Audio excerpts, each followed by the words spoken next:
Hello, আমি দিশা। আজকে আমি আর মা গেছিলাম একটু মগরা। কিছু কেনাকাটা করার ছিল আর মাকে ডক্টরের কাছে নিয়ে যাওয়ার ছিল, তাই একসাথে অনেকগুলো কাজ নিয়ে আজ গেছিলাম। প্রথমেই অনেকক্ষণ অপেক্ষা করে মাকে ডক্টর দেখালাম, তারপর আমার আর মায়ের কিছু সাজের জিনিস কিনলাম। আর এই দোকানটা দেখেছো, আমাদের মগরা স্টেশনের একদম কাছে নতুন হয়েছে, খুব সুন্দর সুন্দর সব কালেকশান আছে।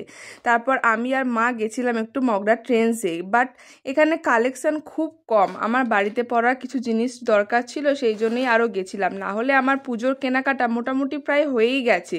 আর সব জায়গাগুলো ঘুরে ঘুরে দেখছিলাম। দেখো, এখানে মেয়েদের কালেকশন খুব কম বললেই চলে, এখানে কালেকশন আর একটু বাড়ালে বেশ ভালো হতো। পুজো যেহেতু, পুজো কালেকশন তো কিছুই নেই বললেই চলে। তো আর সব জায়গাগুলো ঘুরে ঘুরে খুব খিদে পেয়ে গেছিলো, তাই কাছেই পড়লো যে মন জিনিসে। তো ওখানেই গেছিলাম, একটুখানি দুটো কেক নিয়ে নিলাম, চকলেট কেক। এটাই খেতে আমার খুব ভালো লাগে, তাই এটাই খেয়ে নিলাম আমি আর মা, যেহেতু এতগুলো জায়গায় ঘুরেছি। তো যাই হোক, তারপর ওখান থেকে গেছিলাম একটু ব্যাগের দোকানে।